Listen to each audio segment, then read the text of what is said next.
यद्यपि मैं तुम लोगों में से सबसे ज्येष्ठ हूँ, मुझे स्वयं अग्रगामी होना चाहिए, परंतु बूढ़ा होने के नाते अब वो साहस मुझ में नहीं है। अन्यथा वामन अवतार में जब भगवान विष्णु ने अपने 3 डग बढ़ाए थे तो उसी समय मैं वन कानन पर्वत सहित पूरी पृथ्वी की 21 बार प्रदक्षिणा की थी, परंतु अब यदि साहस करूं तो 100 योजन जा सकता हूं, परंतु वापस आने में संदेह है। तुम सब चिंता मत करो, भगवान प्रभु श्री राम का कार्य करने के लिए ओ देखो हनुमान जी अलग थलग बैठे हैं। इनको ऋषि मुनियों का श्राप था, अपने बल को भूल जाओ। जब माता ने प्रार्थना किया तो इन्होंने कहा था जब कोई इसे इसके बल की याद दिला देगा तो इसे इसके बल की याद आ जाएगी। जागो जागो बजरंग बली, तुम अतुलित बलशाली हो। याद करो अपने उस बल को, याद करो। बजरंग बली उपकारी, बल का याद आ जाता है, विशाल रूप ले लेते हैं। जय श्री राम। सर एक ऐसा मौका आया था जब अमिताभ बच्चन जी आपको सैल्यूट किए थे, क्या घटना थी? दरअसल कहानी ऐसी है, जब रामायण पॉपुलर हुआ तो नटराज स्टूडियो में सागर साहब अपने आर्टिस्टों को बुला करके बोले ज़रा यहाँ घूमो, आजू बाजू के जो प्रोडक्शन हाउस हैं देखें हम पॉपुलर हैं। और नटराज स्टूडियो के बाहर दीवार से जो दर्शक होते थे, और ये देखो राम है, ये देखो लक्ष्मण है, वो देखो सीता आ रही है, ये देखो जामवंत आ रहा है।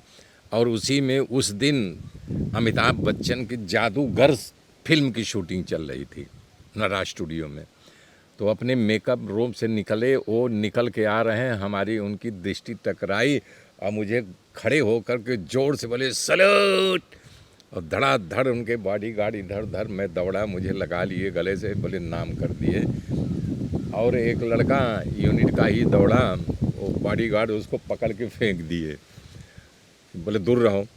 बोले हम भी बोले हट, दूर खड़े रहो। तो मैं हंस दिया, तो अमिताभ बोले मारो मत उसको। तो अमिताभ बोले बहुत अच्छा किए, नाम कर दिए, वेरी गुड, आगे बढ़ोगे। सेम घटना 3 दिन के बाद उसी नटराज स्टूडियो में फिर ऐसे सारे आर्टिस्टों को बुला करके चहलकदमी करो। तो हम लोग जो है फिर ऐसे घूम रहे थे, तब तक शत्रु जी चले जा रहे थे। तो शत्रु जी जब मुझे देखे तो बिहार, अरे रहूँगा यहाँ मैं दौड़ा, और हमारे पीछे और लोग भी रुक जाएं सबको रोक दिए, हमको गले लगा लिए, बोले बहुत अच्छा रोल किए हो, नाम कर दिए हो, सागर साहब को नमन करना और आगे बढ़ोगे तुम। ये 2 वाक़या मैं नहीं भूला हूँ। हालांकि मुझे उन्होंने आदमी सड़क में काम में दिलाया था कि जब हमारी सिक्योरिटी चल रही थी तो मैं चेक लेने गया था महालक्ष्मी स्टेशन पर, वहीं लक्ष्मी स्टूडियो हुआ करती थी। और जब चेक लेके आ रहा था, देवेंद्र गोयल के ऑफिस में गया था, बोले कल हमारे एक शूटिंग है आदमी सड़क का, तुम 1:30-2 बजे आ जाना, ऑन द स्पॉट पे अगर रोल होगा तो मैं दे दूँगा।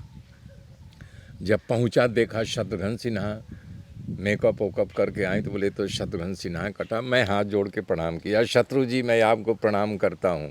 बोले रहूँगा कहाँ कहीं मैं बोला मैं बनारस का हूँ, एक्टर बने खातिर आयल बानी। हम कहा सर हमारा मेन उद्देश्य यही है। बोले अच्छा अच्छा, ए इधर आ, बुलाए असिस्टेंट को। बोले आज अभी जो एक्सीडेंट होगा वो डायलॉग कौन लड़का बोल रहा है? बोले वो जो मेकअप, बोले मेकअप उतार लो। कितने में तय किए हो? बोले 500। तो 500 उस ज़माने में बहुत होता था ना, अच्छा ग्रेड था 500 रुपये। अपने सेक्रेटरी बोला 500 रुपये दे दो, उसको दे दो, और प्रोडक्शन का पैसा इनको देना, और आज ही दे देना, इनका मेकअप करो। मैं यानी कि पैंट शर्ट में था, बोले कोई बात नहीं, ड्रेस अपना ही पहनो, इनका मेकअप करो और डायलॉग अच्छे से बोलना। बोला सर आशीर्वाद है तो मैं कर लूँगा। तो उन्हीं के साथ था। अरे अरे मैं अपनी आंखों से देख रहा, तो जो एक्सीडेंट हुआ है वो देखो, वो टैक्सी भगी जा रही है, वही टैक्सी है, वही टैक्सी है, रिपीट करना था। देवेंद्र को बोले आ गई, तुम बहुत अच्छा किए, हम तुमको आगे चल, लेकिन दुर्भाग्य कहिए या समय का तकाजा कहिए, जो सीरियल मिला रामानंद सागर जी के यहाँ, उनके यहाँ से मैं बाहर निकल ही नहीं पाया कि हम और जगह ट्राई करें। ये समय लंबा समय निकलता गया और उस समय छोड़ते भी नहीं थे कि हमारे यहाँ जाओगे तो कंटिन्यूटी है, कैसे आओगे। तो ये भी होता था कि जो जहाँ था एग्रीमेंट बनता था कि यहीं खाना यहीं रहना, दूसरे जगह काम लोगे तो हमारा काम कैसे होगा, इसलिए हम लोग बन गए। एक भावनात्मक जुड़ाव हो गया था सर सबसे। एक सर और, आपको देखने के लिए भीड़ लग जाती थी, भगवान राम रहते थे, भीड़ छोड़कर आपकी तरफ आ जाती थी। अब मेरा मुखौटा में मुंह बंद रहता था तो लोगों को आश्चर्य होता था यार कि ये व्यक्ति जो है मुखौटा में बंद है। जैसे अरुण जी जा रहे हैं, उनको तो सब पहचानता था, अब भीड़ उनके साथ है, सब ऑटोग्राफ है, उसी में हमारी एंट्री में सामने से चला रहा हूँ और वो देखो जामवंत आ गए, जामवंत आ गए, तो हक्का बक्का होके हमारी तरफ भगते थे कि यही जामवंत है। तो हमें छूना चाहते थे, सुनना चाहते थे या मुंह देखना चाहते थे। बोला अभी उतारूंगा तो 2 घंटा हमको ये मुखौटा लगाने में होगा, फिर कभी आना जब हम मेकअप न किए रहें। तो दोबारा आते थे तो हमारे रूम में कि हम आपको देखना चाहते हैं विदाउट मेकअप। तमाम ऐसे सीन हैं कि वो यहाँ तो है नहीं, मैं रखा हूँ, भेज दूंगा कि हाफ पैंट पे हूँ, बनियान पे और लोगों की हूँ, भीड़ आगे लगी है। खिड़की पे खड़े हो गए, फ़ोटो ले रहे हैं। तो एक उत्साह होता था ना, कौन किसको लाइक कर रहा है तो उसके उनके मन की कोई तो रोक नहीं सकता कि तुम जामवंत को मत देखो, तुम राम को मत देखो, तुम इन्हीं को देखो। उनके मन की परिभाषा को कोई पढ़ पाता है पब्लिक के।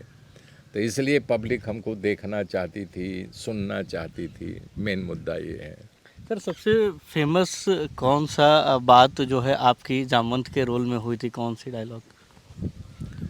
एक बहुत चर्चित डायलॉग था, जब हनुमान जी पता लगाने जाते हैं तो वहाँ पता नहीं करते हैं तो वो स्वयं प्रभा एक योगिनी रहती है, वो अपने योग माया से समंदर तक पहुँचा देती है। तो वहाँ अंगद युवराज रहता है, सारे जितनी टीम रहती है उनको गाइड करता है। तो बोलता है अब हम यहीं आमरण अनशन करेंगे, तब तक यहाँ जब तक मर नहीं जाता हूँ। तो संपाति गिद्ध की गुफा थी वहीं पे। तो बोलता है मरो मरो जल्दी जल्दी, भगवान ने हमारे ऊपर कृपा किया है कि बहुत दिनों से भूखा प्यासा हूँ, एक एक करके खाऊंगा। तब अंगद बोलता है भैया कौन हो, जा देखो। देखता है गिद्ध निकलता है। बोले एक तुम गिद्ध हो? एक जटायु गिद्ध थे कि भगवान की भार्या सीता को बचाने के लिए अपने प्राण की आहुति दे दिए। तब रोने लगता है। बोले हमारे बड़े भाई थे कि हमको पानी लाओ, मैं अंजलि दूंगा। तो बताता है कि मैं अपनी दृष्टि से देख रहा हूँ माता सीता 100 योजन दूर लंका में त्रिकूट पर्वत पर वहाँ की बैठाई गई हैं, और तब वहाँ पर जो है जामवंत जगाता है हनुमान जी को और अंगद को आमरण अनशन करने से रोकता है।